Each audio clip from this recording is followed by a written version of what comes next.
चलो जी, टाइम पे मत पहुंच जाना तो कभी। तो अपन बात करते हैं बेटा, लास्ट क्लास में जो अपन ने पढ़ रहे थे तो अपन रेडॉक्स डिस्कस कर लिया था, रेडॉक्स के बारे में। आज बेटा मेरे बड़ा बात करेंगे सॉल्यूशन चैप्टर की। जो सॉल्यूशन चैप्टर का जो शुरुआती पोर्शन है, क्लियर है, वो अपन पढ़ नहीं रहे हो। शुरू में अपन ने मोल में पढ़ लिया था, अपन ने मोल में पूरा डिस्कस कर लिया था अच्छे से। और वो कौन सी टर्म्स थी बेटा? ये सारी टर्म्स अपन ने मोल में, और जो अगर मोल में डिस्कस नहीं की तो अपन ने किस में डिस्कस कर ली थी बेटा? रेडॉक्स में। ये सारा पोर्शन अपना हो चुका है, ठीक है।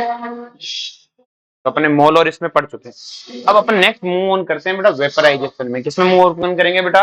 वेपराइजेशन। तो वेपराइजेशन क्या होता है बेटा? कि ये एक प्रोसेस है जिसमें क्या होता है, लिक्विड कन्वर्ट होता है। धर ले शांति। ये क्या प्रोसेस है जिसमें लिक्विड किसमें कन्वर्ट होता है बेटा? वेपर में। कोई भी लिक्विड जिसमें वेपर, लिक्विड किसमें कन्वर्ट हो जाए बेटा? वेपराइजेशन में। उससे हम क्या बोलते हैं? वेपराइजेशन। तो बताओ लिक्विड वेपर में कब कन्वर्ट होता है?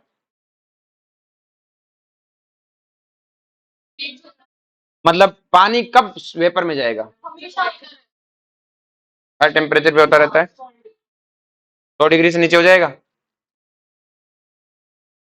बोल शिवा, क्या इम्पॉसिबल सी बात कर रहे हैं। पानी का बॉइलिंग पॉइंट 100 डिग्री है, तो पानी 100 डिग्री पे लिक्विड से गैस में जाएगा ना। पढ़ने की जरूरत है बेटा तुम्हें कपड़े के लिए। देखो बेटा, अगर 100 डिग्री होता तेरे हिसाब से भाई, पानी 100 डिग्री पे ही वेपर में कन्वर्ट होता, तो हम नहाते हैं। हम क्या है बेटा? नहाते हैं, तो सूख कैसे जाते हैं? ये पता नहीं, मैं क्या जानू, इतनी पढ़ी लिखी थोड़ी हूँ मैं। भगवान की दया है। जैसे हम जीते हैं वैसे वो सूख जाता है, उसने हमें बनाया है तो वही जाने।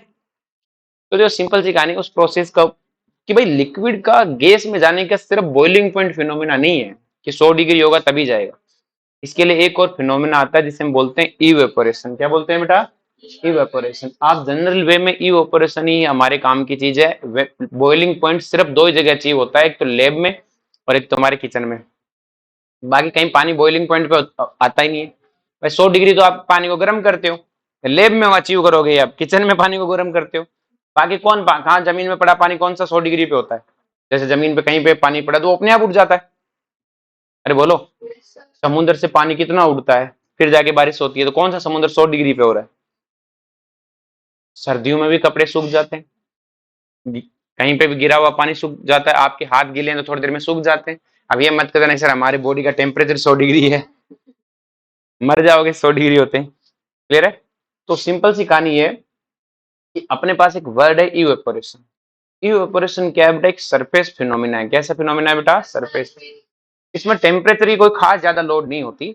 इसमें क्या होता है, जैसे अगर अपन बात करें कि जैसे अपने दो अपने पास तीन एटम ले, एक एटम ए ले, एक सी ले और एक बी ले। तो एटम ए है वो सरफेस के ऊपर है, अपने पास जो लिक्विड है उसमें एटम ए कहां पर है? सरफेस पे। जो एटम सी है वो सरफेस से जस्ट नीचे, एटम सी का सरफेस से जस्ट नीचे वाली लेयर में, और एटम बी नीचे और है। तो बहुत सारी जगह हो सकते हैं एटम बी बोले। तो जो सरफेस के अलावा जो जितने जितने नीचे लेयर है इस सबको बल्क बोलते हैं। क्या बोलते हैं बेटा? बल्क। क्लियर है? ये सरफेस ए तो सरफेस पे, बाकी सी बी पॉइंट और भी जितने पॉइंट होंगे सब कहां पर है? बल्क में, अंदर। अब क्या होता है बेटा, जब हम क्या करते हैं कि किसी भी मॉलिक्यूल है, हम काइनेटिक्स से केटीजी पढ़ के आए हैं बेटा, उसमें हमने एक चीज पढ़ी थी, किसी भी मॉलिक्यूल की जो काइनेटिक एनर्जी होती है, ट्रांसलेशनल काइनेटिक एनर्जी, वो 3/2 केटी होता है। किसी भी मॉलिक्यूल की, एक मॉलिक्यूल की काइनेटिक एनर्जी, जिसमें के क्या था बेटा? अपना बोल्ट्जमान कांस्टेंट था।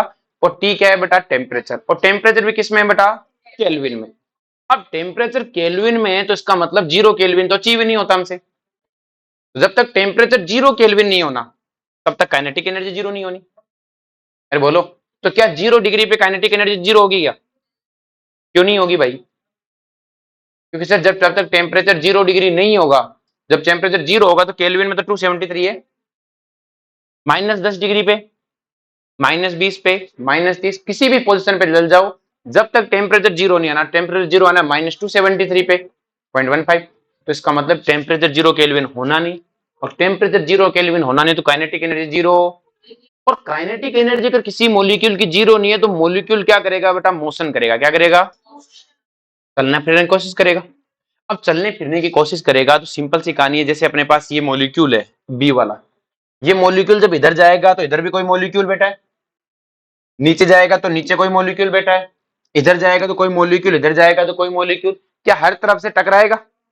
वो गाना नहीं है कि ऋतु से इधर चला मैं उधर चला, जाने में कहा खो गया, कहीं नहीं खोया, यहीं पड़ा रहेगा। क्या ये कहीं जा पाएगा क्या? नहीं, इधर जाएगा, आगे जाएगा, पीछे जाएगा, टकरा के वहीं रह जाएगा। पर वो कोशिश कर रहा है, लेकिन कोशिश का कोई रिजल्ट नहीं मिल रहा उसे। अरे बोलो। लेकिन ऐसे एटम सी है, वो भी नहीं जा सकता, उसके ऊपर भी एक एटम बैठा है। लेकिन एटम जो ए है वो इधर जा सकता है? नहीं। इधर जा सकता है? नहीं। नीचे जा सकता है? नहीं। लेकिन वो ऊपर तो जा ही सकता है, और जब ऊपर जाएगा तो अकेला पड़ जाएगा। तो किसी भी लिक्विड का अकेला मॉलिक्यूल क्या होता है? Gas molecule. तो किस मॉलिक्यूल को हक मिला ऊपर जाने का? सबके पास काइनेटिक एनर्जी थी, जो ए के पास था वो सबके पास था, लेकिन मौका किसको मिला? ए को। इसलिए हम बोलते हैं evaporation it's a surface phenomena in which liquid convert into vapour at each possible temperature. जितने पॉसिबल टेम्परेचर है, 0 केल्विन हमारे लिए पॉसिबल नहीं है, अगर वो 0 केल्विन बोले तो हम कह देंगे नहीं जाएगा। बाकी कोई भी टेम्परेचर हुआ, उस हर टेम्परेचर पे सरफेस का मॉलिक्यूल हवा में जाएगा। जब ए वाली लेयर पूरी उड़ जाएगी तो सरफेस पे कौन आ जाएगा? सी वाली लेयर, फिर सी वाली लेयर उड़ेगी। जब सी वाली लेयर हटने के बाद उसके नीचे वाली, लेकिन उड़ेंगे सिर्फ सरफेस वाले, उड़ेंगे सिर्फ ए। इसी को बोलते हैं इवेपोरेशन। इसी को क्या बोलते हैं? अगर आपको इवेपोरेशन कभी देखना है कि सर हमें तो पानी गिरता है तो दिखता तो नहीं है उड़ते हुए, बहुत धीमे धीमे उड़ता तो आपको वेपर दिखती नहीं है, आप पानी गर्म करने रख दो किचन में। जैसे आप देखोगे कि शुरुआत के अंदर तो आपको कुछ नहीं, थोड़ी देर गर्म होते सरफेस से खूब सारा पानी उड़ता हुआ दिखेगा। सरफेस से आपको खूब सारा क्या दिखेगा? पानी उड़ता हुआ। कुछ देर बाद आप जब देखोगे सरफेस से खूब पानी उड़ रहा है, जैसे जैसे टाइम बीतेगा, जैसे जैसे क्या बीतेगा बेटा? टाइम। तो तुम एक चीज देखोगे बेटा कि पानी के अंदर छोटे छोटे नीचे बबल्स बनने लग गए। क्या बनने लग गए? बबल्स। वो बबल बाहर नहीं आ रहे, और सरफेस से पानी उड़ रहा है, जो पानी उड़ रहा है इवेपोरेशन है। फिर थोड़ी देर बाद वो बबल भी बाहर आने लग जाएंगे, और जब बबल बाहर आने लग जाएंगे ना, वो बॉइलिंग पॉइंट है। वो क्या है बेटा? तो बबल्स भी बाहर आने लग गए, और तुम देखना जब वो बबल बाहर आ रहे होंगे तब भी इवेपोरेशन चल रहा होगा। इवेपोरेशन बंद है, वो इवेपोरेशन अपनी दुकान चलाएगा, नीचे से बस बॉइलिंग पॉइंट भी आ गया। हम बॉइलिंग पॉइंट पढ़ेंगे आगे चल के, क्लियर है? तो इवेपोरेशन और बॉइलिंग पॉइंट अलग अलग फिनोमिना है। और अब बताओ कि दुनिया में लिक्विड को वेपर में ले जाने के लिए मेजर फिनोमिना कौन है? इवेपोरेशन है कि बॉइलिंग पॉइंट है? पानी के लिए तो इवेपोरेशन सबसे बड़ी चीज है। कहाँ बॉइलिंग पॉइंट अचीव होता है? इतना पानी उड़ता है। अरे बोलो। चमका क्या? तो इवेपोरेशन हमेशा होता है बेटा, चाहे कोई कंडीशन, रुकता नहीं है, रोके रुका नहीं, कोई इसको रोक नहीं सकता, उड़ता ही रहेगा, उड़ता ही। चमका क्या? नेक्स्ट देखो बेटा ध्यान से, फैक्टर जो इफेक्ट कर जाते हैं इवेपोरेशन को, वो फैक्टर जो क्या कर जाते हैं बेटा? इफेक्ट कर जाते हैं किसको? इवेपोरेशन को। सबसे पहला जो फैक्टर है वो रेट ऑफ इवेपोरेशन है, वो सरफेस एरिया के प्रोपोर्शनल है। आपने घर पे देखा होगा पानी गिर जाता है तो मम्मी वाइपर से फैला देती है, सूख जाता है। मम्मी को ही पता है इवेपोरेशन की रेट ज्यादा होती है, बस वो तुम्हें बताती नहीं है ऐसे, तो वो से लगता है अनपढ़ बच्चे क्या ही जानते होंगे। क्लियर है? सेम कहानी है। देखो अगर मैं, जैसे भी ये गेट है, अगर इसको भी खोलें तो तुम एक साथ कितने लोग बाहर भाग सकते हो? दो। तुम्हारे भागने की रेट कितनी होगी? दो। लेकिन ये पूरी दीवार ही तोड़ दे दो, तुम एक साथ सारे भाग सकते हो। अरे बोलो। तो सिंपल से कहानी, जितना ज्यादा एरिया भागने के लिए मिलेगा, इवेपोरेशन की रेट भी उतनी क्या होगी बेटा? ज्यादा। अरे बोलो। तो अपन ये बोल सकते हैं कि rate of evaporation proportional to surface area, क्योंकि सिर्फ सरफेस वाला उड़ेगा। अगर मैं मान लो एक गिलास में पानी लूं बेटा, तो यहां से एक साथ कितने मॉलिक्यूल उड़ सकते हैं? 3। लेकिन इसी पानी को अगर मैं फैला दूं तो अब कितने मॉलिक्यूल उड़ सकते हैं? सर बहुत सारे मॉलिक्यूल एक साथ उड़ सकते हैं। दूसरा जो चीज है बेटा, increase surface area lead to increase evaporation. Next बनाता है बेटा अपने पास रेट ऑफ इवेपोरेशन है, वो टेम्परेचर के भी प्रोपोर्शनल है। किसके प्रोपोर्शनल है? क्योंकि जितना ज्यादा टेम्परेचर होगा काइनेटिक एनर्जी उतनी ज्यादा होगी बेटा। जितनी ज्यादा काइनेटिक एनर्जी होगी पानी उतना जल्दी यहां से जाएगा। तो जितनी ज्यादा ए वाली लेयर जल्दी उड़ेगी उतनी जल्दी किसका नंबर आएगा? ए वाली लेयर का नंबर आएगा। और आपने देखा है गर्मियों में पानी क्या होता है बेटा? कपड़े जल्दी सूख जाते हैं, सर्दियों में लेट सूखते हैं, क्योंकि टेम्परेचर का डिफरेंस है। नेक्स्ट जो फैक्टर आता है बेटा अपने पास में, कि जो रेट ऑफ इवेपोरेशन है वो डिपेंड करती है नेचर ऑफ लिक्विड पे भी। किस नेचर से यहाँ क्या लेना देना है? जैसे आपने देखा होगा कि पानी है और पेट्रोल है, जल्दी कौन उड़ेगा? पानी और कुकिंग ऑयल है। पानी, कुकिंग ऑयल को तुम गर्म कर रहे हैं तब नहीं उड़ रहा वो। क्लियर है? इसमें डिफरेंस ऐसा क्यों हुआ? जो क्या होता है कि जो हमारे पास जो लिक्विड है, उसके साइड में दूसरे मॉलिक्यूल भी होंगे, वो इसको क्या करते हैं बेटा, इंटरमोलिकुलर अट्रैक्शन इनके बीच में। भाई हमारे पास जो लिक्विड है उसके मॉलिक्यूल के बीच में क्या होता है, इंटरमोलिकुलर अट्रैक्शन होता है। जैसे ये दोनों मॉलिक्यूल है सरफेस के ऊपर, एक जो लेयर पे, उनमें आपस में इंटरमोलिकुलर अट्रैक्शन है। भाई एक को अगर उड़ना है तो इन बॉन्ड को तोड़ के तो जा पाएगा बाहर। अरे बोलो, इस जब तक ये तोड़ेगा नहीं बाहर जाएगा नहीं।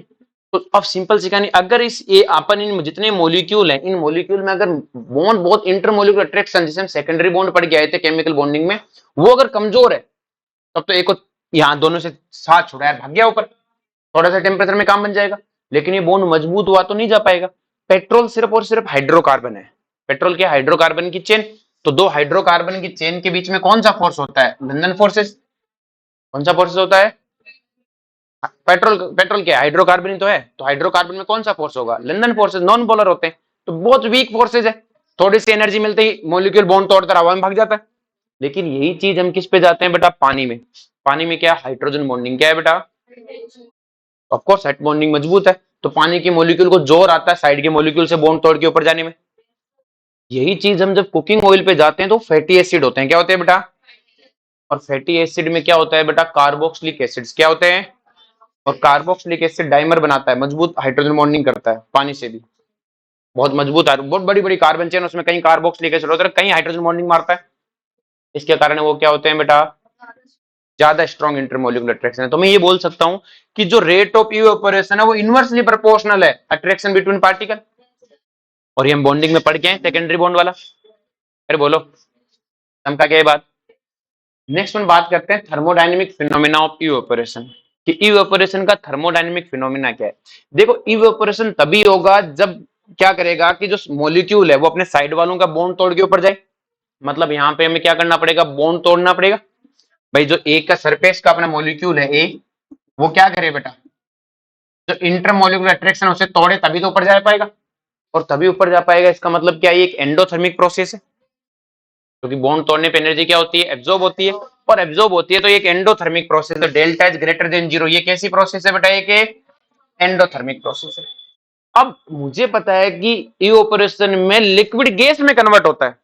लिक्विड किस में कन्वर्ट होता है, और लिक्विड अरेंज होता है, जबकि गैस क्या होती है बेटा, डिसअरेंज। और इसका मतलब आप डिसअरेंजमेंट बढ़ा रहे हो तो आपकी एंट्रोपी क्या हो रही है बेटा, बढ़ रही है। एंट्रोपी बढ़ रही है, इसका मतलब आपका डेल्टा एस भी कैसा होगा, पॉजिटिव। और मैं कहता हूं इसका delta G less than zero बना रहना चाहिए, तभी ये क्या है, स्पॉन्टेनियस। अरे बोलो, तो डेल्टा जी क्या होता है बेटा, delta H minus T delta S. अरे बोलो, इवेपोरेशन के लिए मुझे पता है कि डेल्टा जी है वो लेस देन जीरो होना चाहिए, मतलब delta H minus T delta S क्या होना चाहिए, लेस देन जीरो। और डेल्टा एच आपको पॉजिटिव है, डेल्टा एस भी पॉजिटिव है, तो इसका मतलब डेल्टा एच क्या है बेटा, लेस देन है। अरे बोलो, कोई दिक्कत है इसमें, समका क्या, यहाँ तक कोई दिक्कत, पक्का। चलो जी, नेक्स्ट अपन टॉपिक पे बढ़ते हैं जिसका नाम है वेपर प्रेशर। क्या है बेटा, तो बेटा वेपर प्रेशर की अगर अपन बात करें तो सिंपल सी कहानी है, बदले सॉरी,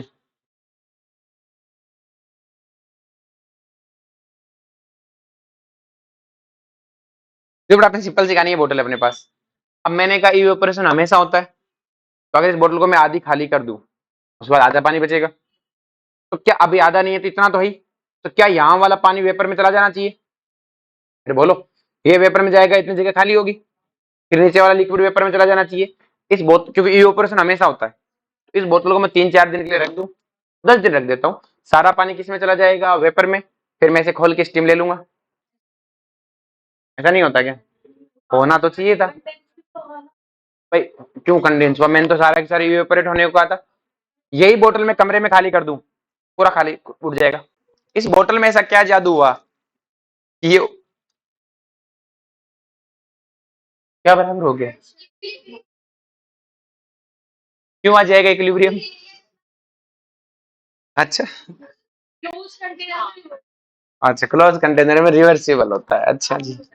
अच्छा, देखो बेटा क्या होता है कि जब अपन किसी लिक्विड को कंटेनर में लेते हैं, तो कमरे में छोड़ के, जैसे बोतल में, जैसे बोतल मैंने कंटेनर में लिक्विड को लिया, शुरुआती केस में क्या होता है बेटा, लिक्विड उड़ेगा, लिक्विड है उड़ेगा। तो जब लिक्विड उड़ेगा तो सिंपल सी कहानी, ऊपर खाली जगह, तो खाली जगह उड़ता ही जाएगा, कोई टेंशन है नहीं है, उड़ रहा है बेटा। इसे बोलते हैं वेपराइजेशन ऑफ ए लिक्विड।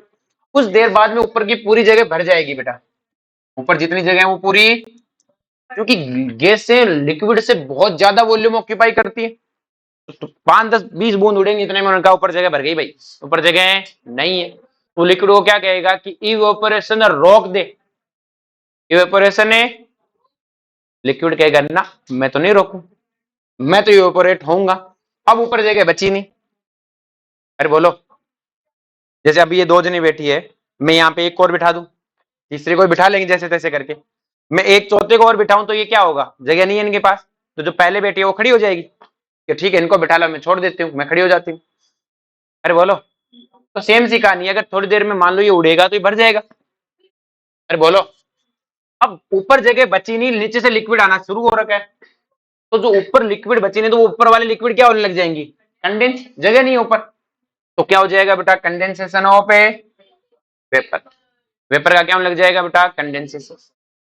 आई बात समझ में कि वेपर का क्या होने लग जाएगा, कंडेंसेशन होने लग जाएगा। अरे बोलो, एक टाइम आएगा जब रेट ऑफ वेपराइजेशन और रेट ऑफ कंडेंसेशन क्या हो जाएगा बेटा, बराबर, रेट ऑफ कंडेंसेशन क्या हो जाएगा बेटा, बराबर, और बराबर हो जाएगा तो हम इक्विलिब्रियम पढ़ के आए, और हम क्या सीख के आए बेटा यहाँ पे कि जब रेट ऑफ वेपराइजेशन और रेट ऑफ कंडेंसेशन इक्वल हो जाए उसे हम क्या बोलते हैं, इक्विलिब्रियम। क्या बोलते हैं, हम का क्या, इक्विलिब्रियम आ गया तो इसका मतलब क्या हुआ कि यहाँ पे इससे ज्यादा वेपर नहीं आनी, भाई यहाँ पे मैंने कहा 100 वेपर आ गई, तो 100 से ज्यादा कभी वेपर नहीं आनी, चाहे जो कर लो, चाहे, क्योंकि अगर आप 100 से एक ज्यादा वेपर लाओगे तो पहले वाली नीचे चली जाएगी, तो क्या यहाँ वेपर का अमाउंट फिक्स हो चुका है, मतलब इससे ज्यादा प्रेशर लगना ही, इससे ज्यादा वेपर यहाँ होनी ही नहीं है। हाँ, जब तक इक्विलिब्रियम नहीं आया था, मान लो पहले इक्विलिब्रियम 100 वेपर आने पे आता है, 70 वेपर आई, तो अभी भी वेपर है, तो उन वेपर का प्रेशर क्या कहलाता है, पार्शियल प्रेशर ऑफ वेपर। आप परसेंटेज ह्यूमिडिटी निकालने सीख के आए थे इक्विलिब्रियम में, तो परसेंटेज ह्यूमिडिटी कैसे निकालते हैं, partial vapour pressure of H2 divided by vapour pressure of liquid, same liquid का वेपर प्रेशर। तो वेपर प्रेशर डिफाइन कब है, जब ये इक्विलिब्रियम आए, जब ये इक्विलिब्रियम आ चुका होगा तो यहाँ पूरे एकदम क्या हो जाएगा, एकदम पैक हो जाएगा, और इस पैक हो जाएगा मतलब इससे ज्यादा वेपर यहाँ आनी ही, इस टाइम इन वेपर के द्वारा लगाया गया प्रेशर क्या कहलाता है, तो वेपर प्रेशर डिफाइन ही कब है, जब इक्विलिब्रियम हो। अगर मान लो इक्विलिब्रियम स्टेबलाइज नहीं हुआ तब तक हम बोलेंगे pressure of, partial pressure of gas, partial pressure of vapour, vapour pressure नहीं बोलेंगे, क्या बोलेंगे, पार्शियल प्रेशर ऑफ वेपर। लेकिन जैसे इक्विलिब्रियम डिफाइन हो गया, इसी प्रेशर का नाम क्या है, वेपर प्रेशर। तो वेपर प्रेशर की डेफिनेशन क्या होगी, pressure applied on the surface of liquid, liquid की सरफेस पे लगाया गया pressure, bytes on vapour at equilibrium, खुद की वेपर का खुद की सरफेस पे लगाया गया प्रेशर क्या कहलाता है बेटा, तुमका क्या, पक्का कि भाई खुद की सरफेस पे कौन लगा रहा है बेटा, खुद ही वेपर प्रेशर लगा रहा है, उसे हम क्या बोलते हैं बेटा, तुमका क्या, यहां तक आगे चले, नेक्स्ट देखो बेटा ध्यान से, कोई दिक्कत ध्यान तक। अब हमें पता है कि जो सिंपल से डिफाइन इक्विलिब्रियम पे है, अगर मैं इस कमरे में ये बोतल खाली कर दूं तो कमरे में क्या ये वेपर प्रेशर जनरेट कर पाएगी, क्यों, इक्विलिब्रियम ही नहीं आएगा, सारा उड़ जाएगा। लेकिन बोतल में तो इक्विलिब्रियम आता है, इसलिए वाटर का कभी भी लिक्विड पूरा नहीं उड़ पाता, कभी बोतल का लिक्विड पूरा, लेकिन कमरे में तो कोई इक्विलिब्रियम आना ही नहीं है, कमरे में कोई इक्विलिब्रियम आना ही नहीं, तो एक साथ सारा का सारा हवा में। अगर कमरे में इक्विलिब्रियम आ गया तो इसका मतलब इस लिक्विड के अमाउंट से कोई मतलब नहीं है, तो कमरे में एक बाल्टी डालने से इक्विलिब्रियम आ जाए तो इक्विलिब्रियम है वो। अरे बोलो, तो इक्विलिब्रियम आना चाहिए, कैसे ही आ जाए, चाहिए एक बार इक्विलिब्रियम आ गया तो आ गया, उस वक्त जो भी प्रेशर होगा उसी को वेपर प्रेशर बोलेंगे, समझा क्या। अब बात करते हैं कि कौन से फैक्टर्स हैं जो वेपर प्रेशर को इफेक्ट करते हैं। जैसे अगर मैं तुम्हारे सामने 2 कंटेनर लूं, एक ए और एक ए बी, एक में H2, दोनों में H2 भरा हुआ है, लिक्विड अमाउंट का तो कोई मतलब नहीं, इक्विलिब्रियम आएगा तभी डिफाइन है, अलग अलग अमाउंट लिया हो चाहे सेम अमाउंट लिया हो, इक्विलिब्रियम आना चाहिए, क्या आना चाहिए, इक्विलिब्रियम। तो मुझे एक बात बताओ, किसमें वेपर प्रेशर ज्यादा होगा, ए वाले में कि बी वाले में,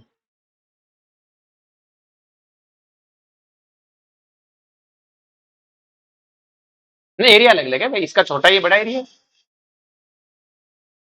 बड़े वाले का क्यों ज्यादा होगा बेटा, क्योंकि उसका सरफेस एरिया ज्यादा है। ऑफकोर्स सही बात है बेटा, जिसका सरफेस एरिया ज्यादा होता है उसमें इवेपोरेशन ऑफकोर्स क्या होगा, ज्यादा, इवेपोरेशन ज्यादा होगा क्योंकि सरफेस एरिया ज्यादा है, तो इवेपोरेशन सरफेस फिनोमिना है, इवेपोरेशन ज्यादा है तो वहां वेपर भी ज्यादा है, और वहां वेपर ज्यादा तो वेपर का फोर्स भी ज्यादा है, लेकिन प्रेशर तो फोर्स अपॉन एरिया ठहरा,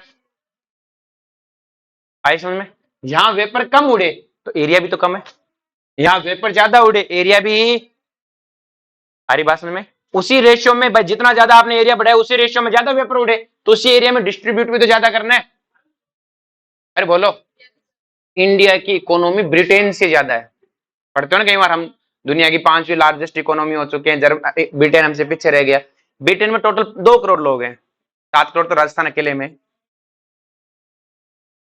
समझ रहे हो? तो अब तुम्हें दिखता है कि हम ब्रिटेन जितने अमीर हो गए हैं? लगता है कभी? पर उनसे तो हमारी बड़ी इकोनॉमी है, एरिया भी तो, पॉपुलेशन भी तो ज्यादा है, बांटना भी तो ज्यादा लोगों को है। आ रही बात समझ में? तो इसलिए बोलते हैं पर कैपिटा। क्लियर है? तो अभी भी हमारा वेपर प्रेशर इंग्लैंड से ज्यादा नहीं हुआ है, क्योंकि बेटा क्या है कि अपने पास एरिया बहुत ज्यादा है, पॉपुलेशन बहुत है। अरे बोलो, सम का क्या? अरे बोलो, क्योंकि प्रेशर सिर्फ किस पे डिपेंड करता है? Force upon area. फोर्स ज्यादा, एरिया अपना बहुत ही ज्यादा है। भाई अपन ब्रिटेन से 100-200 रुपए ज्यादा हो गए इकोनॉमी में, लेकिन पॉपुलेशन तो पूछो ही मत, 100 अरब ज्यादा है उनसे। 100 अरब ज्यादा बोल के मतलब उनसे अपन 100 करोड़ है, वो बेचारे 2-4 करोड़ है। क्लियर है? 100 करोड़ तो मैं क्या, मैं 100 से जितनी ज्यादा है वो अपने पास 140 करोड़ है, सॉरी 100 भी कम बोल गए। 140 करोड़ है, वो बेचारे पूरे 40 करोड़ ही नहीं होंगे, 40 करोड़ दिखाओगे, 2-4 करोड़ पूरे। क्लियर है? तो हो सकता है अपन आगे चल के जर्मनी को पीछे छोड़ दे, सबसे पीछे आगे चले जाएं, लेकिन कभी भी अपन ये नहीं कहेंगे अभी बहुत अमीर हो गए हैं, क्योंकि पॉपुलेशन बहुत ज्यादा है। कहीं तो हो नंबर 1। चलो बढ़िया है, इसका भी फायदा है। तुम सोचते हो ना दुनिया में हमें पूछते हैं इंडिया को, इसलिए पूछते हैं तुम्हारे पास पॉपुलेशन बहुत ज्यादा, यहाँ पे सामान ज्यादा बिकता है ना मार्केट के कारण। भाई तुम्हें कोई ऐसा समझो कि हमारी इज्जत है, नहीं, मार्केट बड़ा है ना तुम्हारे पास में फिर। चलो जी, उससे फर्क पड़ता है भाई, मेरे को दुकान लगानी है तो तुमसे बना के रखनी है। क्लियर है? वेपर प्रेशर क्या है बेटा? Force upon area. अब जो बड़ा ध्यान से आगे चलते हैं बेटा, कि वेपर प्रेशर क्या है बेटा, कि इससे हमें एक चीज पता लगी कि ये जो वेपर प्रेशर है ये इंडिपेंडेंट है शेप और साइज ऑफ कंटेनर पे। दोनों कंटेनर थे अलग अलग साइज के थे, फिर भी वेपर प्रेशर क्या है? सेम। इसका मतलब इस कंटेनर को फर्क, वेपर प्रेशर को फर्क, इवेपोरेशन को फर्क पड़ता सरफेस एरिया से, लेकिन वेपर प्रेशर नाम की चीज को फर्क ही नहीं पड़ता कि कंटेनर की शेप और साइज क्या है। मतलब इस बोतल के अंदर जो वेपर प्रेशर जनरेट होगा वही इस कमरे में जनरेट होगा, जब इस कमरे में इक्विलिब्रियम आ जाएगा। अरे बोलो, अभी जब इसी तरह अगर मैं मान लो तालाब है, मैं पूरे तालाब पे अगर मैं उसको वैक्यूम, उसको क्लोज कंटेनर बना दूं, तो क्या वहां पर भी जो वेपर प्रेशर जनरेट होगा वो इस कमरे के बराबर होगा? तो इसका अगर मैं एक टेस्ट ट्यूब में पानी लूं तो अब भी वो वेपर प्रेशर है, क्योंकि कंटेनर की शेप और साइज से हमें कोई लेना देना नहीं है, कैसी शेप दे दे कैसी साइज दे दे, वेपर प्रेशर को कोई फर्क है। तो ये स्टेटमेंट सबको याद रहेगा बेटा, कि vapour pressure is independent over shape and size of a container. अब अगर मैं इसी चीज को आगे लेके चलूं, कि अगर मेरे पास फिर से 2 कंटेनर है बेटा, अब मैंने दोनों का एरिया सेम ले लिया, मुझे पता लग गया एरिया का कोई लेना देना नहीं है, एक 20 डिग्री पर है, एक 80 डिग्री पर है। अब बताओ किसका वेपर प्रेशर ज्यादा होगा? ऐसा नहीं आंसर सामने लिखा है देख के बोल दूं, आंख बंद कर लो, अब बताओ।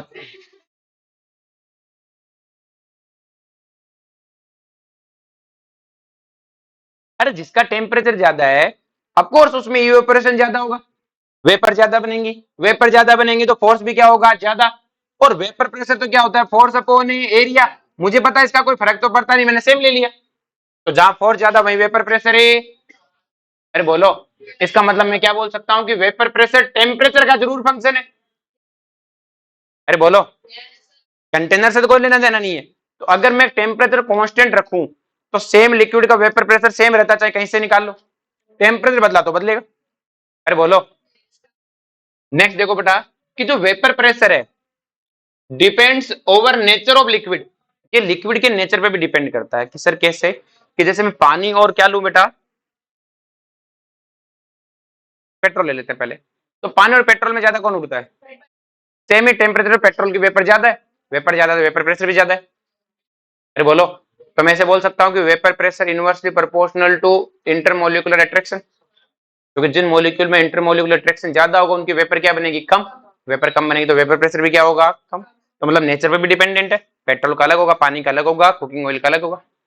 अरे बोलो, नेक्स्ट देखो बड़ा ध्यान से, कि अगर मैं एक कंटेनर है उसमें H2O गैस, H2O लिक्विड भरा हुआ है, मैं सीधी नाइट्रोजन गैस भर दूं उसमें, क्या भर दूं? तो क्या नाइट्रोजन गैस के द्वारा लगाया गया प्रेशर वेपर प्रेशर होगा क्या? क्यों? उसकी गैस नहीं है ना। लेकिन उसी पानी में अगर मैं H2O गैस भर दूं बाहर से लाके, तो भाई H2O गैस लाके भर दूं तब भी नहीं होगा क्या? क्यों? हमने बस सिवा है। बता भाई। तो बाहर से है मतलब क्या हुआ, H2O का नहीं है? तो बता भाई। ऑनेस्ट आंसर दो, ऐसा थोड़ी दो ने बोल दिया तो मैं उन्हें आंसर दूंगा। हाँ भाई, H2O लिक्विड है, उसमें अगर H2O गैस लाके भर दूं तो क्या उसका प्रेशर वेपर प्रेशर नहीं होगा?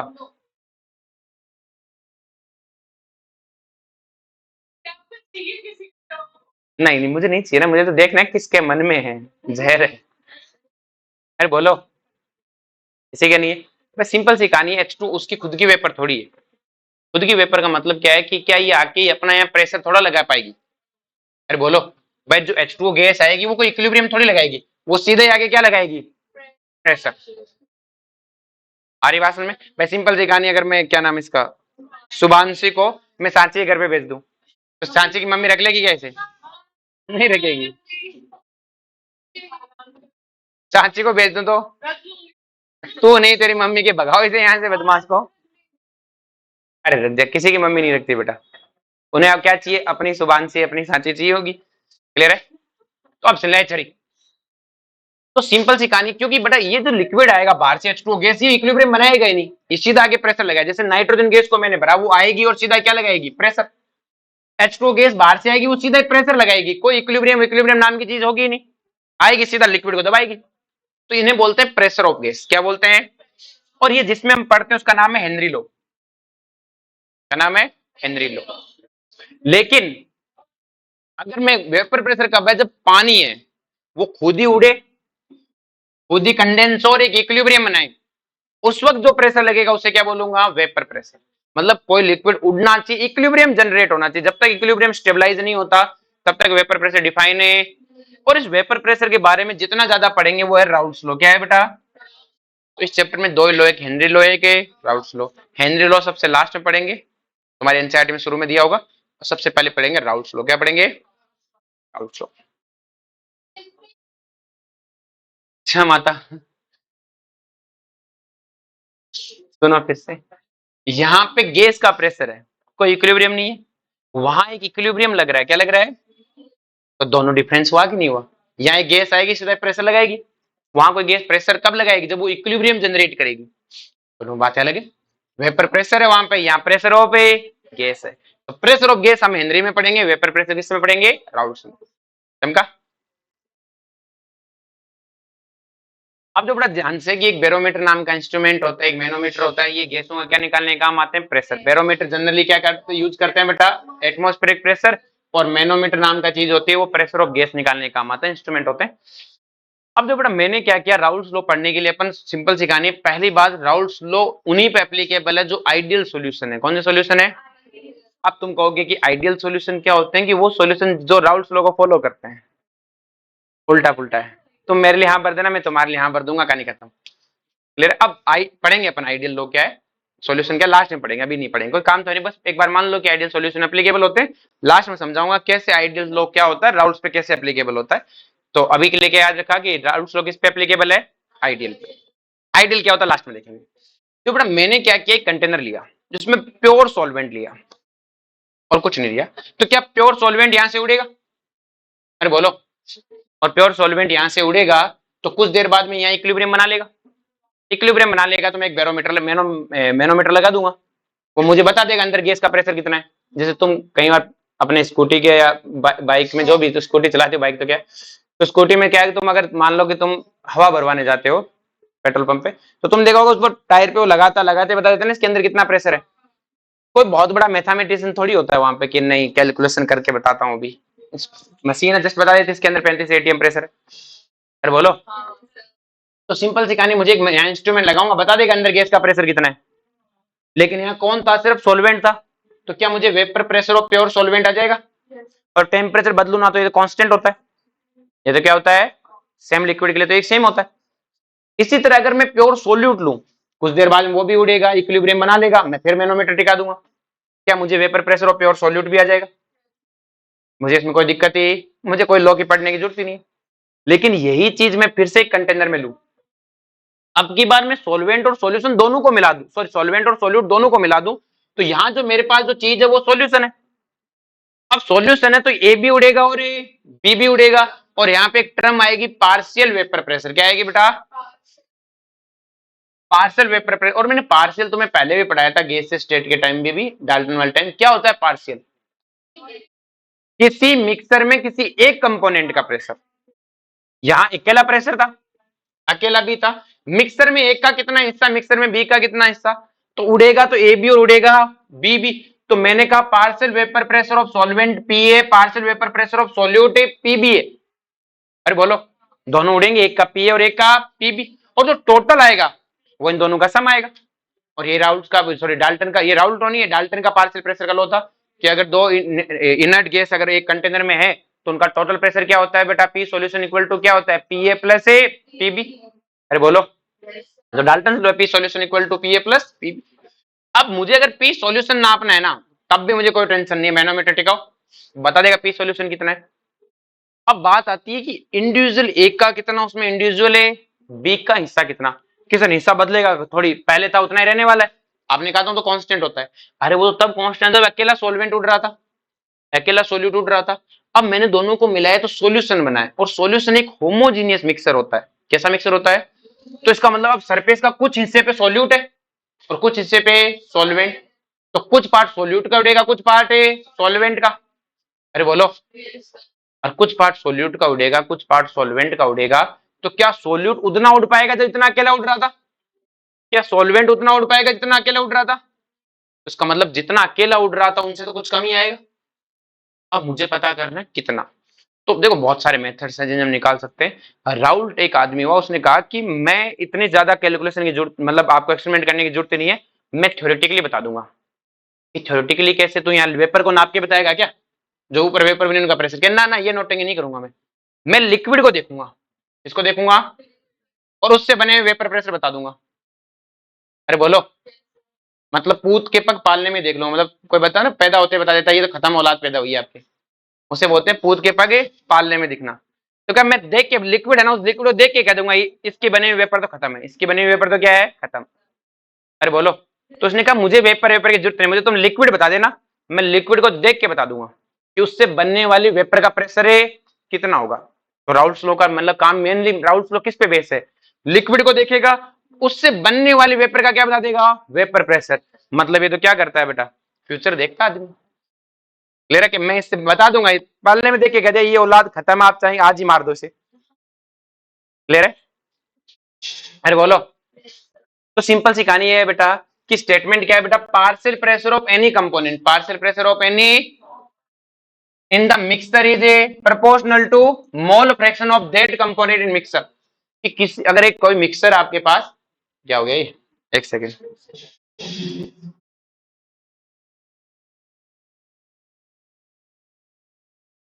चलो जी, ए जानवर। तो बेटा स्टेटमेंट क्या है बेटा कि अपने पास ये क्या है? मिक्सर है बेटा। तो इस मिक्सर में एक का ए है, ए का पार्शियल प्रेशर कितना, बी का पार्शियल प्रेशर है कितना, तो ये क्या कहता है? Partial pressure of any component, कि कोई भी कंपोनेंट है उसका पार्शियल प्रेशर मिक्सर में, क्लियर है, वो प्रोपोर्शनल होगा उसी की मोल फ्रैक्शन के, कि लिक्विड में उसकी कितनी मोल फ्रैक्शन है, ए की जितनी मोल फ्रैक्शन ज्यादा होगी ए का वेपर प्रेशर उतना ही ज्यादा होगा, बी, और जितना ज्यादा बी की ज्यादा होगी तो बी का ज्यादा होगा। तो इसका मतलब क्या है कि ए की वेपर प्रेशर किसके प्रोपोर्शनल है? उसकी मोल फ्रैक्शन के, और बी का वेपर प्रेशर किसके प्रोपोर्शनल है? मोल फ्रैक्शन के। और आपको पता है प्रोपोर्शनल साइन हटाएंगे तो क्या आएगा? कांस्टेंट। तो इसके लिए आएगा पी नोट ए, इसके लिए आएगा पी नोट ए बी। अरे बोलो, तो हमें पता है बेटा पी सॉल्यूशन किसके बराबर आएगा? दोनों को जोड़ दो, तो पी सॉल्यूशन कितना आएगा बेटा? P note A X A plus A P note B X B. क्या ये तीनों चीज समझ में आई बेटा सबको? अब बेटा देखो, हमें इसका एक चीज आगे काम करना है जो हमें क्वेश्चन करने में हेल्प करता है। राउल्ट तो यहाँ तक खत्म हो गया। राउल्ट ने क्या कहा था कि जो ए का वेपर प्रेशर होगा वो पी नोट एक्स से होगा, थ्योरेटिकली बताया उसने, और एक्सपेरिमेंटली पी आया। उसने कहा P note B X B है, तो एक्सपेरिमेंटली पी भी आया। अरे बोलो, अब जो पी सॉल्यूशन है बेटा, मुझे पता है P nought X A plus P note B X B होता है, क्या मुझे पता है X A plus X B का मोल फ्रैक्शन का सम कितना होता है 1, तो क्या मैं यहाँ 1 माइनस एक्स बी लिख सकता हूँ?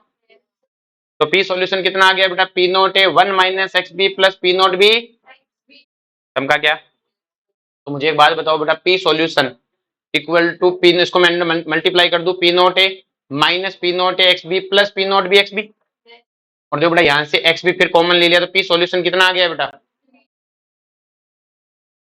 P not B minus P naught X B. हमें इससे न्यूमेरिकल करने, इससे क्या करने है बेटा,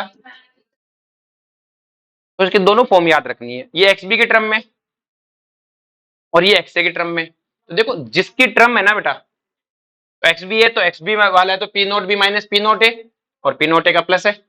और जब एक्स ए लेना है तो क्या लिखना है बेटा, पी नॉट बी, और पी नॉट बी को क्या करना है, माइनस पी नॉट ए से। क्लियर, बहुत स्पीडली लिखना आना चाहिए, पी सॉल्यूशन की पी नॉट ए लिखते ही समझ जाना चाहिए कि पी नॉट बी में जिसको पहले लिखा उसको दूसरे में से माइनस करना है एक्स बी, या फिर आप इससे बना लो। क्लियर है, पर तेजी से होना चाहिए, इतना नहीं कि बहुत टाइम ले रहे हो। इससे न्यूमेरिकल होते हैं बहुत स्पीडली, बहुत बार तो इससे भी हो जाते हैं, बहुत बार मोस्ट ऑफ काम ये भी काम आता है। इसमें दिक्कत क्या है, दो दो वेरिएबल है, इसमें सिर्फ एक्स भी वेरिएबल, कि सर दो वेरिएबल का एक्स भी पता है तो मैं एक्स से निकाल लूंगा। अरे कई बार वो हमसे एक्स से एक्स भी पूछ बैठता है। क्लियर है, जो शूट करे दोनों याद होने चाहिए। अब अपने को बनाना है इसका ग्राफ, क्या बनाना है बेटा, ग्राफ। ये थोड़ा गलत छपा हुआ है, ठीक है, थोड़ा सा कम छपा हुआ है, तो कोई ना, अपने को ग्राफ बनाना है, इससे पढ़ा रखा है। तो ग्राफ कैसे बनाना है, तो ग्राफ में अपने को क्या करना है बेटा, ये आपके पास वाई एक्सिस है, क्या है बेटा, वाई एक्सिस। क्लियर है, अब जो बेटा वाई एक्सिस पे यहाँ पे अपने पास वेपर प्रेशर है, क्या है बेटा, एक्स एक्सिस पे अपने को लेना है मोल फ्रैक्शन, क्या लेना है। अब इस ग्राफ में हम दो ओरिजिन बनाएंगे, हम कहेंगे यहाँ एक्स से 1 है तो एक्स भी कितना होगा, 0, और उधर मैं एक्स भी 0 1 करूंगा तो एक्स से क्या हो जाएगा, 0। इसका मतलब यहाँ एक्स भी 0 है, तो ये क्या है, सॉल्वेंट का ओरिजिन हुआ, फिर सॉल्यूट का ओरिजिन हुआ, सॉल्यूट के लिए एक्स भी 0 है ना, और सॉल्वेंट का ओरिजिन कहाँ हुआ, एक्स से 0 है। फिर बोलो, अब मुझे पता है कि पी नोट ए और पी नोट बी दो कांस्टेंट है, पी नोट ए और पी नोट बी दो क्या है, अगर एक लिक्विड में दो कांस्टेंट तो एक तो बड़ा एक छोटा होगा, कोई तो बड़ा छोटा होगा, दो अलग अलग लिक्विड है, सेम तो होगा नहीं। तो मैंने कह दिया पी नोट बी बड़ा है पी नोट ए से, मान लिया पी नोट बी क्या है बेटा, पी नोट ए से, अगली बार उल्टा मान लेंगे। अब बेटा सिंपल सी कहानी है, हमें पता है कि जो पी ए की इक्वेशन है वो क्या है बेटा, पी ए इक्वल टू किसके इक्वल है बेटा, P note A X A के इक्वल है। अरे बोलो, अगर P A P nought X A के इक्वल है तो क्या आपको नहीं लगता पी ए क्या है बेटा, वेपर प्रेशर। तो आपको एटॉमिक में सिखाया थे मैंने बनाना, पी ए कहां पर है बेटा, एक्स एक्सिस पे, तो सॉरी वाई एक्सिस पे, तो इसको वाई लिखूंगा। एक्स से मोल फ्रैक्शन है कहां पर है, एक्स एक्सिस पर, तो क्या ये वाई इक्वल टू के एक्स की इक्वेशन हुई, ओरिजिन से जाने वाली स्ट्रेट लाइन, और सॉल्वेंट का है तो सॉल्वेंट का ओरिजिन वहां पर है, तो वहां से स्ट्रेट लाइन जाती हुई जाएगी। अब ये कहां पे काटेगी, तो एक्स ए की मैक्सिमम वैल्यू कितनी है बेटा, 1, और अगर मैं एक्स ए की मैक्सिमम वैल्यू 1 रखूं तो पी ए का मैक्सिमम वैल्यू क्या आएगी, पी नॉट ए।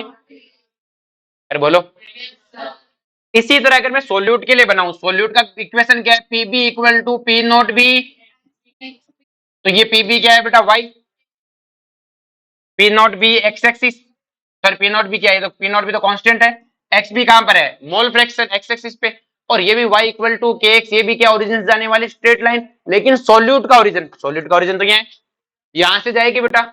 अब कहां तक जाएगी, एक्स बी की मैक्सिमम वैल्यू कितनी है, 1, और पी नॉट भी मैंने बड़ा माना इसलिए थोड़ा सा ग्राफ में क्या कर दिया, ऊपर दिख दिया, पी नॉट इधर तो पी नॉट भी थोड़ा ऊपर। फिर बोलो, अब बेटा मुझे पता है कि जो पी सॉल्यूशन की इक्वेशन है वो क्या है बेटा, P solution equal to P not A plus P not B minus A P not A X B, और आपको पता है पी सॉल्यूशन तो वेपर प्रेशर वाई एक्सिस पर, पी नॉट ए क्या है, कांस्टेंट सी, और ये क्या है बेटा, कांस्टेंट एम इंटू एक्स, और ये तो Y equal to C plus M X की इक्वेशन हुई।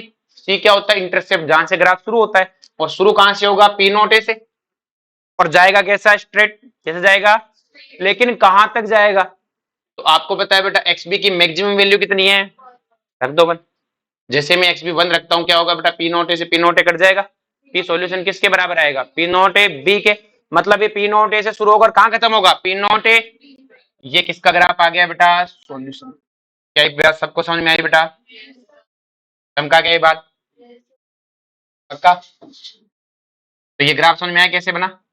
अब हम इसे ग्राफ, और देखो ये तो अपने समझने के लिए अपन ने ओरिजिन बना दिया, रियलिटी तो ओरिजिन इधर ही है, रियलिटी में ओरिजिन तो क्या है, इधर ही है। सॉल्वेंट का ग्राफ कैसा है बेटा, स्लोप नेगेटिव है। सोल्यूट का ग्राफ का स्लोप कैसा है, पॉजिटिव। और इसका भी स्लोप कैसा है, पॉजिटिव। आई बात समझ में। अगर मान लो मैं पी नोट बी को बड़ा मानता, पी नोट ए को क्या मानता, छोटा, तो ग्राफ क्या हो जाता बेटा, उल्टा। फिर पी नोट बी को छोटा मानता तो क्या हो जाना था, पी नोट ए को ऊपर और पी नोट बी को नीचे। अब भी सोल्यूट के ग्राफ का स्लोप कैसा होता है, पॉजिटिव। सॉल्वेंट का ग्राफ का नेगेटिव। और सॉल्यूशन का ग्राफ का भी स्लोप कैसा हो जाता, नेगेटिव। वो तो डिपेंड है करता है आप किसको क्या मानते हो। अरे बोलो, चमका के बात सबको। अब ये चीज सबको क्लियर है, इसमें किसी को कोई दिक्कत है नहीं है, पक्का। चलो, और जैसे बेटा सोल्यूट की मोल फ्रैक्शन बढ़ेगी, किसकी मोल फ्रैक्शन बढ़ेगी, सोल्यूट की। सॉल्वेंट का कंपोर्शन क्या हो जाएगा, कम। जो सॉल्वेंट कम होता है, जो सॉल्वेंट का प्रेशर क्या होता जा रहा है, कम। सोल्यूट का बढ़ता जा रहा है। अब आपने एक चीज देखी कि सॉल्यूशन का जो मिनिमम प्रेशर है वो पी नॉट है, मैक्सिमम प्रेशर है पी नॉट बी है, क्योंकि हमने पी नॉट बी को बड़ा माना था। अगर मैं पी नॉट बी को छोटा मानता तो मैक्सिमम पी नॉट ए होता, मिनिमम पी नॉट बी।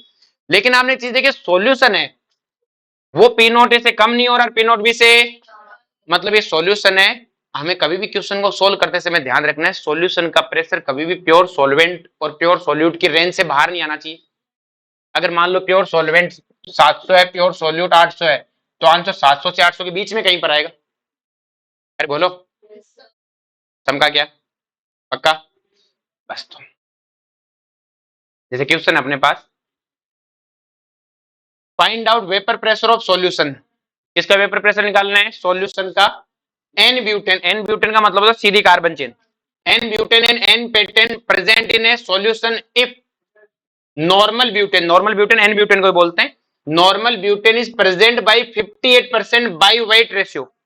कितने वेट रेशियो से प्रेजेंट है, 58% by weight ratio. P note A pentane दे रखा है, पी नोट ए ब्यूटेन दे रखा है, तो मैं पी सॉल्यूशन क्या लिखूंगा, P note A pentane, P note B butane minus P note B pentane into X butane. किस आपने ब्यूटेन की फॉर्म में क्यों लिखा, मुझे इसी का दिया हुआ है, इसी एक ही फॉर्म में लिख लो, दो का क्या जरूरत है। अब मुझे पता है परसेंटेज डब्ल्यू बाई डब्ल्यू क्या होता है, weight of solute upon weight of solution into 100, और ये कितना है बेटा 58। तो मैं क्या करूं, डब्ल्यू सॉल्यूशन 100 मान लूं, अज्यूम कर लेता हूं, एक का देकर दूसरे का पूछे तो सॉल्यूशन अज्यूम कर लिया, क्योंकि मुझे मोल फ्रैक्शन चाहिए। तो डब्ल्यू सॉल्यूशन अगर 100 है तो सॉल्यूट कितना आ गया 58, मतलब ब्यूटेन कितना आ गया 58, ब्यूटेन 58 है तो पेंटेन कितना आ गया 42। और अब मुझे पता है बेटा मोल कैसे निकालूंगा ब्यूटेन का, ब्यूटेन का वेट अपॉन ब्यूटेन के मोलर मास, ब्यूटेन का मोलर मास कितना होता है 58। पेंटेन के मोल कैसे निकालूंगा, पेंटेन के मोल डिवाइडेड बाय पेंटेन का मोलर मास, सॉरी पेंटेन का वेट, और ये कितना आएगा 7/12। तो टोटल मोल इन दोनों को जोड़ दूंगा। अरे बोलो, तो मुझे तो ब्यूटेन के मोल निकालने, किसके निकालने, ब्यूटेन की मोल फ्रैक्शन। तो ब्यूटेन की मोल फ्रैक्शन कैसे आएगी, ब्यूटेन के मोल divided by total mole. Total mole 1 + 7/12 करूंगा तो कितना आ जाएगा 19/12। सोल्व करते कितना आ गया 12/19। समझा कैसे निकाला, अरे बोलो, पूरा का पूरा वही है मोल। अब तो अभी मोल फ्रैक्शन आ गई, तो एक्सबी की मुझे पता है बेटा, पेंटेन का दे रखा है, ब्यूटेन का दे रखा है, पी नॉट पेंटेन का दे रखा है, और मोल फ्रैक्शन में निकाल के लाए हूं, रख दूंगा, सोल्व कर दूंगा, क्या आ जाएगा पी सॉल्यूशन। अरे बोलो, समझा क्या। नेक्स्ट देखो, कहता है ए और बी फॉर्म है, वो क्या ए और बी मिलके क्या बनाते हैं, एक आइडियल सॉल्यूशन बनाते हैं, टेम्परेचर 80 डिग्री सेल्सियस, कितने डिग्री पर है, if total pressure of solution is 1 atm, solution का टोटल प्रेशर कितना है 1 atm, calculate mole fraction of A and B. तो हमें पता है बेटा पी नॉट ए और पी नॉट बी तो अगले ने दिए, तो मैंने फौरन से P solution equal to P not A, P not A लिखा है तो पी नॉट बी में से माइनस करके एक्स बी की फॉर्म में लिख लिया, ए की वेरिएबल रखूंगा मैं। पी सॉल्यूशन मुझे कहा है 1 atm, 1 atm का मतलब कितना होता है 760, क्योंकि बाकी एमएम हो जी में, तो ये मैंने 760 ले लिया बेटा। पी सॉल्यूशन 760 है, पी नॉट ए 800 है, और पी नॉट बी 600, तो 600 माइनस 800 कितना आ गया 200 एक्स बी। तो इसको सोल्व करूंगा तो क्या आ जाएगा एक्स बी, और मुझे पता है एक्स ए और एक्स बी का सम कितना होता है 1, तो आंसर कितना आ गया 0.8। फिर बोलो, और आपने एक चीज देखी बेटा कि ये पी नॉट ए 800 है, पी नॉट बी क्या है 600, और जो आंसर आ रहा है बेटा आपका सॉल्यूशन आ रहा है वो कितना आ रहा है बेटा 760। अरे बोलो, ये पी सॉल्यूशन है, तो आपको देखो यहीं से पता लग रहा है पी सॉल्यूशन ज्यादा किसके पास है, पी नॉट ए के ज्यादा पास है कि नहीं है भाई, ये P not A P not be है, तो सॉल्यूशन ज्यादा पास किसके है, पी नॉट ए के। और सॉल्यूशन अगर पी नॉट ए के ज्यादा पास है तो आंसर मोल फ्रैक्शन उसी की ज्यादा आनी चाहिए ना, परसेंटेज उसी का ज्यादा आना चाहिए। ये मैंने आपको एवरेज एटॉमिक मास वाले में सिखाया था, जिसका परसेंटेज ज्यादा आंसर उसी के पास का। यहाँ पर भी तो ऐसा ही है, पी सॉल्यूशन जिसके ज्यादा पास का आंसर उसी के पास का। अगर आपको लग जाए पी सॉल्यूशन 700 दिया है, सोल्व ही नहीं करना, 50-50% है, बीच का आंसर है ना एकदम बीच में, तो 50% जिसका है 50% है। अरे चमका क्या, तो ये अपने पास एक तरीका हो जाता है देखने के लिए हमने सही किया है कि गलत। ज्यादा पास का मतलब इसकी मोल फ्रैक्शन कम आनी चाहिए, उसकी ज्यादा आनी चाहिए। नेक्स्ट देखो बेटा, कहते if liquid A and B form में ideal solution at temperature T, if total pressure follow the following equation, find out pure solvent and pure solute vapour pressure. Pure solute vapour pressure मतलब P naught और P naught भी चाहता है, क्या चाहता है बेटा, तो जो सिंपल सी कहानी हमें ये क्वेश्चन अगले ने दी है कि पी सॉल्यूशन इसको फॉलो अप करती है। एक तरीका तो होता है इसको हम सोल्व करें, अब एक तरीका हम कहते हैं इसको सोल्व ही क्यों करें, हम तो साफ साफ करेंगे कैसे। मुझे पता है कि अगर प्योर सॉल्वेंट होगा भाई, पी सॉल्यूशन इक्वल टू क्या है बेटा आपके पास, P not A plus P not B minus P not A X B. पर यहाँ तो एक्स ए की फॉर्म में, तो मुझे एक्स ए वाले लिख लेता हूँ। पी सॉल्यूशन क्या है बेटा, P not A B plus P not A minus A, ताकि मैं कंपेयर कर सकूं, ताकि मैं क्या कर सकूं, इस इक्वेशन में अगर एक्स ए की वैल्यू में 1 रख दूं, रखो 1, जैसे 1 रखोगे पी नॉट बी से पी नॉट बी कट जाएगा, तो बचेगा क्या, पी नॉट ए, मतलब P solution P not a के बराबर होगा। इसका मतलब मैं एक्स ए की जगह 1 रख दूं, क्या रख दूं बेटा, इस इक्वेशन में जैसे मैं एक्स ए की जगह 1 रखूंगा, तो जो बच गया वो किसका सोर्स प्रेशर है बेटा, एक्स ए की वैल्यू 1 रखते हैं, किसका क्या बचेगा, किस क्या बचेगा, पी नॉट ए तो बोल रहा हूं मैं, कब बोल रहा हूँ, एक्स ए की वैल्यू 1 रखो, जैसे 1 रखोगे पी नॉट बी से पी नॉट बी कट जाएगा, क्या बचेगा, पी नॉट ए। तो जो पी सॉल्यूशन है वो किसके बराबर आएगा, पी नॉट ए के। अरे बोलो कोई दिक्कत है, तो एक्स ए की वैल्यू 1 रख दो, पी सॉल्यूशन आ जाएगा। अरे बोलो एक्स ए 1 है, इसका मतलब क्या है, सॉल्यूशन में सिर्फ सॉल्यूट है, और एक्स ए की वैल्यू 0 रख दो, सिर्फ क्या बचेगा, सॉल्यूशन। भाई एक्स ए की वैल्यू 0 रखते हैं, सिर्फ क्या बचेगा, सोल्यूट, सॉरी सॉल्यूशन, क्या बचेगा, सोल्यूट। भाई आप एक्स ए की वैल्यू 0 रख दिया, इसका मतलब क्या, सोल्यूट है ही नहीं, सोल्यूट है ही नहीं, इसका मतलब जितना सॉल्यूशन का प्रेशर है। क्लियर है, मैं क्या बोल रहा हूँ दोबारा से, अगर मैं एक्स से 0 रख दूं इसका मतलब सॉल्वेंट नहीं है, सॉल्वेंट नहीं, इसका मतलब सॉल्यूशन का सारा प्रेशर किसका है, सॉल्यूट का, किसका है बेटा, सॉल्यूट का। और अगर मैं एक्स से 1 रख दूं, इसका मतलब सारा का सारा सॉल्यूशन क्या है, सॉल्वेंट है, और एक्स की वैल्यू 1 रखते हैं, सारा का सारा अगर सॉल्वेंट है तो पी सॉल्यूशन कितना आ जाएगा, पी नॉट है। अरे बोलो चमका क्या, ये नहीं करना तुम्हें।